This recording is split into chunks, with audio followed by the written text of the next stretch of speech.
Le silence du Kremlin a précédé la tempête. En ce jour solennel, Vladimir Poutine a prononcé un discours que beaucoup qualifieront d'historique. Pas une simple allocution patriotique, non. Un message codé, adressé à la planète entière. Les mots étaient mesurés, mais le ton implacable. Dans une Russie qui revendique son unité, le président a choisi ce moment pour dévoiler au grand jour ce que certains redoutaient depuis des années, une nouvelle génération d'armes capables de redéfinir l'équilibre mondial. Des armes qui n'ont pas d'équivalent, ni en portée, ni en puissance. Le missile nucléaire Bourevestnik, le drone sous-marin Poséidon, deux noms qui résonnent désormais comme des avertissements. Et derrière l'hommage officiel aux ingénieurs, c'est une démonstration de force qui se joue. Poutine l'a dit sans détour, le résultat que vous avez obtenu revêt, sans exagération, une importance historique pour notre peuple. Un message adressé autant à ses citoyens qu'à ses adversaires. Une manière de rappeler que la Russie ne se contente plus de résister. Elle avance, elle innove, elle défie. Mais au-delà des armes, c'est une stratégie qui s'écrit, celle d'une indépendance technologique et militaire totale, d'une souveraineté qu'aucune sanction, qu'aucun blocus ne pourra plus ébranler. Alors que l'Occident observe, méfiant, la Russie trace sa propre route, entre puissance retrouvée et ambition mondiale. Que cache vraiment ce discours ?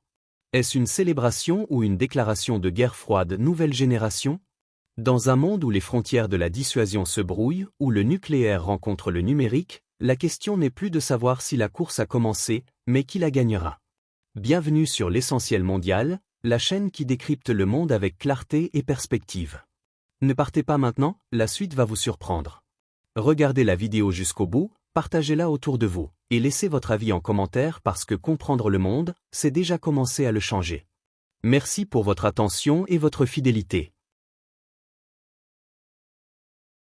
Vladimir Poutine a profité de cette célébration pour honorer les ingénieurs scientifiques et militaires ayant contribué à la création de deux projets majeurs, le missile de croisière à moteur nucléaire Bourevestnik et le drone sous-marin stratégique Poséidon. Ces innovations, selon lui, marquent un tournant historique pour la défense et la souveraineté technologique de la Russie. Le résultat que vous avez obtenu revêt sans exagération une importance historique pour notre peuple, a-t-il déclaré avec gravité, soulignant que ces avancées garantissent la sécurité du pays et le maintien d'une parité stratégique pour tout le XXI siècle. Le président a mis en avant les performances du Bourevestnik, capable d'atteindre des cibles à une portée illimitée avec une précision exceptionnelle. Par sa portée, le Bourevestnik a dépassé toutes les roquettes connues dans le monde, a-t-il affirmé, ajoutant que même les experts étrangers, notamment ceux présents sur un navire de reconnaissance de l'OTAN, ont pu constater sa puissance. Nous ne les avons pas empêchés de travailler, qu'ils observent, a-t-il lancé avec défiance.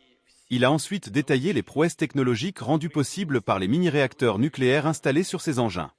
Leur mise en marche se mesure en secondes, alors qu'il faut des heures, voire des jours pour des réacteurs ordinaires. Poutine a révélé que la Russie travaille déjà sur la prochaine génération de missiles à propulsion nucléaire, dont la vitesse dépassera 3 fois celle du son, et qui deviendront hypersoniques. Parallèlement, le président a évoqué le drone sous-marin Poséidon, capable d'atteindre des profondeurs allant jusqu'à 1000 mètres et de se déplacer à des vitesses bien supérieures à celles de tout navire de surface existant. Ces percées technologiques ne naissent pas de rien. Elles sont le fruit du travail et du talent de générations entières de nos grands compatriotes, a-t-il souligné. Il a insisté sur le fait que tous les matériaux et composants du Bourevestnik et du Poséidon sont entièrement russes, résultat d'une coopération nationale mobilisant des milliers et des milliers de spécialistes.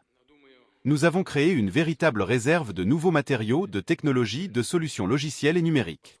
Poutine a ensuite fait le lien entre ces avancées militaires et les futurs développements civils. Petite énergie nucléaire, exploration de l'Arctique, expéditions océaniques, infrastructures spatiales et création d'une station lunaire russe.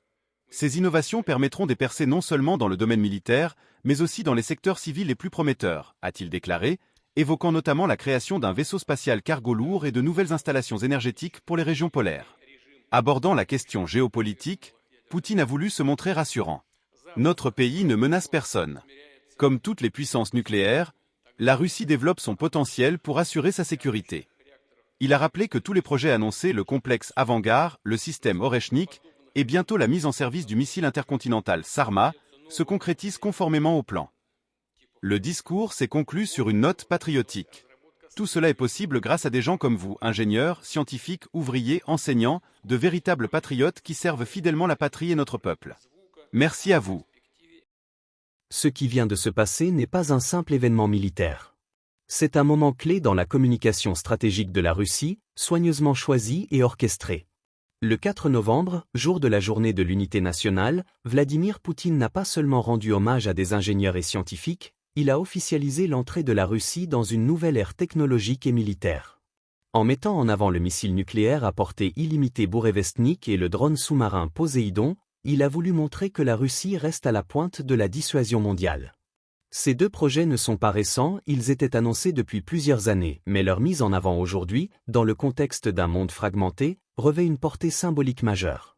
Ce discours, prononcé dans le cadre solennel du Kremlin, devant les élites scientifiques du pays, visait autant à mobiliser l'intérieur qu'à envoyer un message clair à l'extérieur. Malgré les sanctions, malgré l'isolement diplomatique, la Russie avance et elle le fait seule. Pourquoi cet événement est-il si important ? Parce qu'il s'inscrit dans un contexte global de recomposition des rapports de force.